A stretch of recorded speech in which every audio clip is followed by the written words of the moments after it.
En direct de Santexpo sur le stand de la French Care BPI France, nous allons parler souveraineté et relocalisation de la production. J'ai plus de micro, si ça y est, j'ai à nouveau.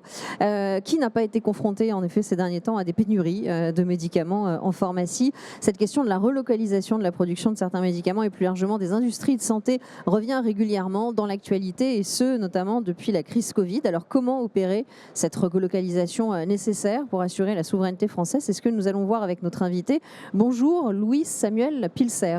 Bonjour Edwige.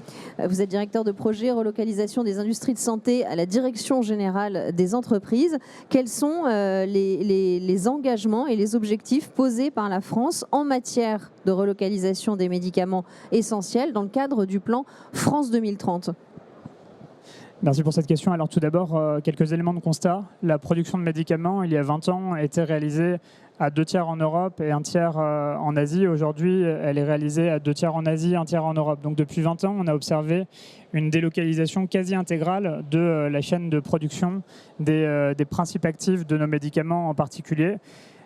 Délocalisation de la chaîne de valeur et dépendance forte aux importations qui se traduit très régulièrement par des pénuries en pharmacie, comme on a pu l'observer l'année dernière sur le paracétamol, l'amoxicilline, pendant la crise du Covid aussi, sur un certain nombre de médicaments, notamment des anesthésiants, sur lesquels notre dépendance aux importations, notamment indiennes, chinoises, se traduisait par des difficultés pour approvisionner les services de soins au plus fort de la crise.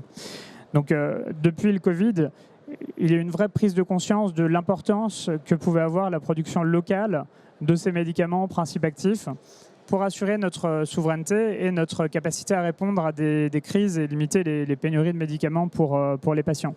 Donc depuis cette crise, nous avons engagé à la fois le plan de relance qui a permis de relocaliser un certain nombre de productions. Ce sont notamment des anesthésiants qui étaient en pénurie pendant la crise, le plan de relocalisation du paracétamol qui a également été engagé dans le cadre du plan de relance. Et depuis que ce plan de relance a été engagé, nous avons structuré une stratégie aujourd'hui pérenne et axée sur la relocalisation des médicaments qui sont les plus critiques pour la lutte contre les pénuries de médicaments. Nous avions identifié avec le ministère de la Santé 450 médicaments essentiels pour les patients. Et parmi ces 450, nous en avons identifié 150 sur lesquels la dépendance aux importations extra-européennes se traduit régulièrement par des pénuries en pharmacie ou par une incapacité de répondre à des potentielles crises sanitaires.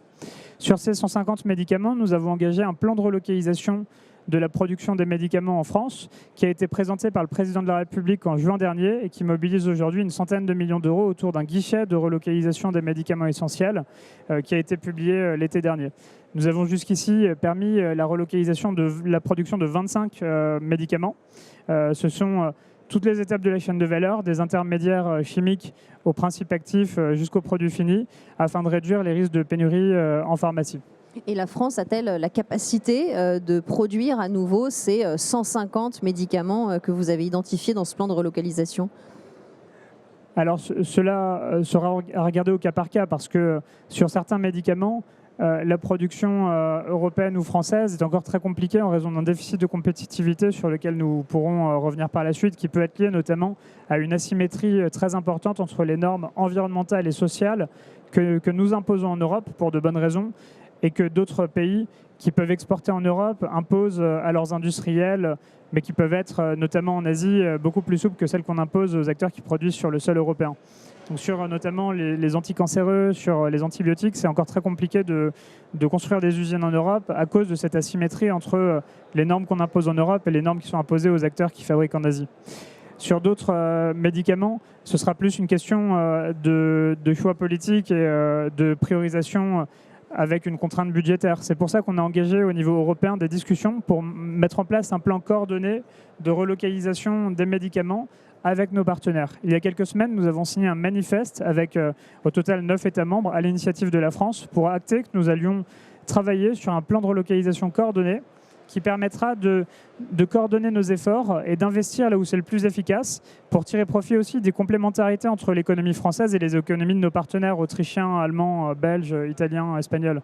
Donc nous allons essayer de coordonner nos efforts et de nous répartir les efforts pour rapatrier la production de ces médicaments qui sont les plus critiques pour les patients au niveau européen. Alors c'est quoi par exemple, l'Allemagne produit tel principe actif, l'Autriche tel médicament, ou bien c'est plus compliqué et c'est la chaîne de valeur qui est distribuée?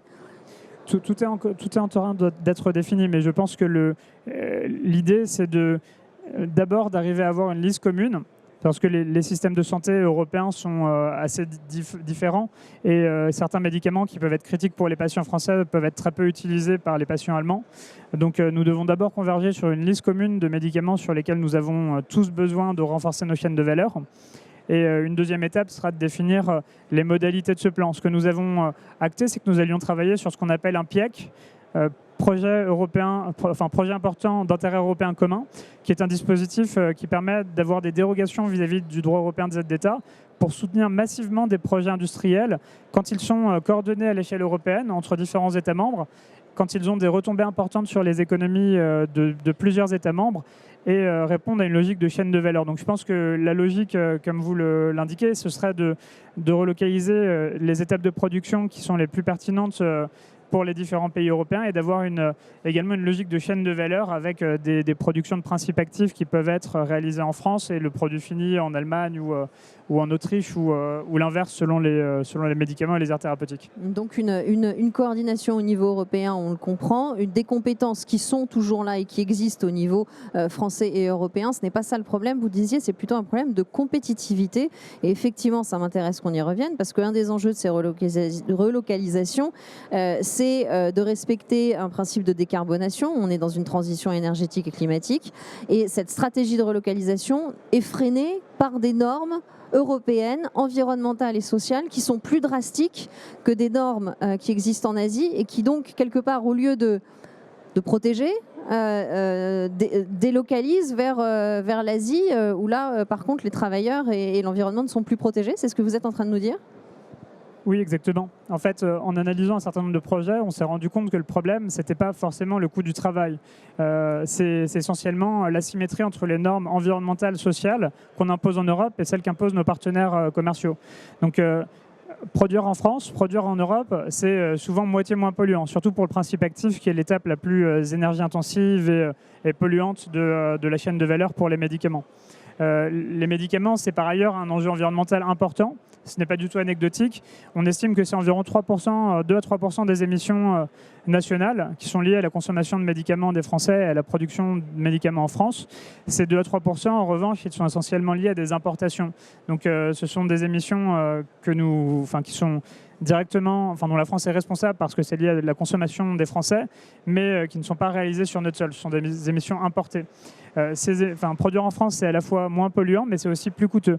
On estime qu'entre une usine en Chine et en France, il y a un écart de compétitivité de 20 à 40%. Et pour un certain nombre de projets, la moitié de cet écart peut être lié à une asymétrie entre les normes européennes et asiatiques.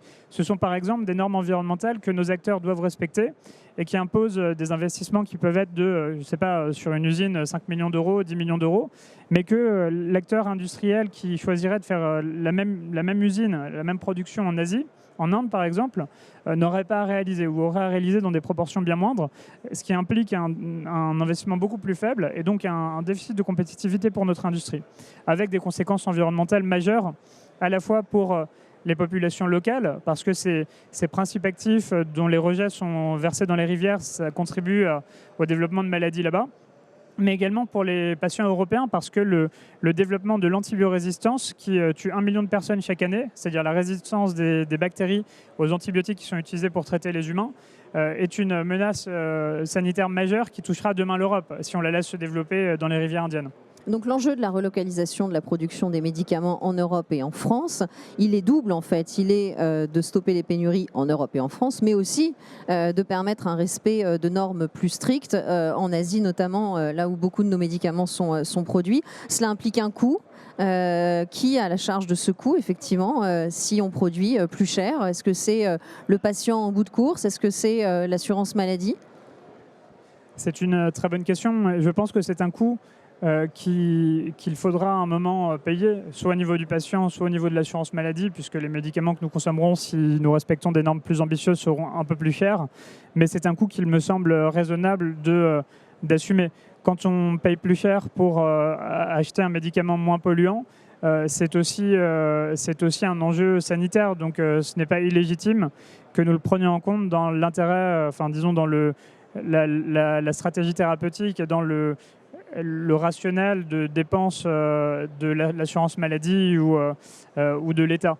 Ce sont des dépenses qu'il me semble légitime d'assumer, mais elles ne pourront pas reposer, à mon sens, uniquement sur des bonus. Nous travaillons au niveau européen pour imposer des normes environnementales également un peu plus strictes aux produits que nous importons depuis des zones dont les réglementations environnementales sont plus strictes. Au niveau européen, la France porte une proposition assez ambitieuse qui consiste à intégrer à la réglementation pharmaceutique sectorielle, ce qu'on appelle les bonnes pratiques de fabrication, des normes environnementales assez basiques, qui seront par exemple le fait de retraiter l'eau qui sort de l'usine et de ne pas déverser les solvants utilisés pour fabriquer un médicament dans la rivière qui longe le site de production.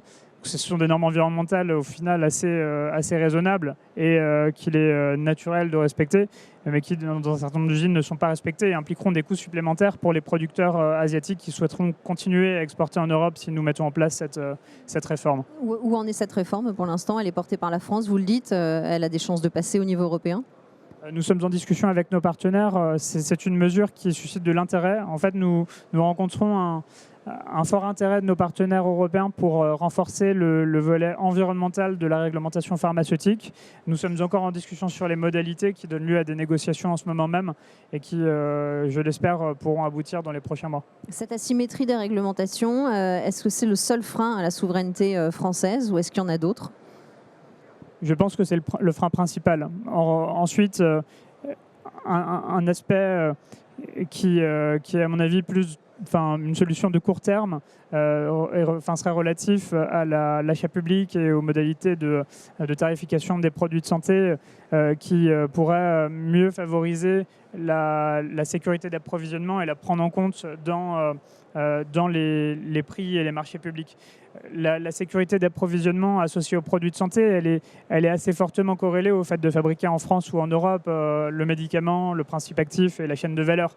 Donc, si cette sécurité d'approvisionnement était mieux prise en compte dans les marchés publics et la tarification, ce serait déjà un pas en avant considérable. Nous travaillons là-dessus à la fois dans le cadre du comité économique des produits de santé, c'est déjà prévu par la loi, et dans le cadre de réformes sur les marchés publics, nous avons publié une instruction aux acheteurs hospitaliers récemment sur le sujet. Merci beaucoup, Louis-Samuel Pilser, pour cet échange. Je rappelle que vous êtes directeur de projet relocalisation des industries de santé à la Direction générale des entreprises. Merci. Merci beaucoup.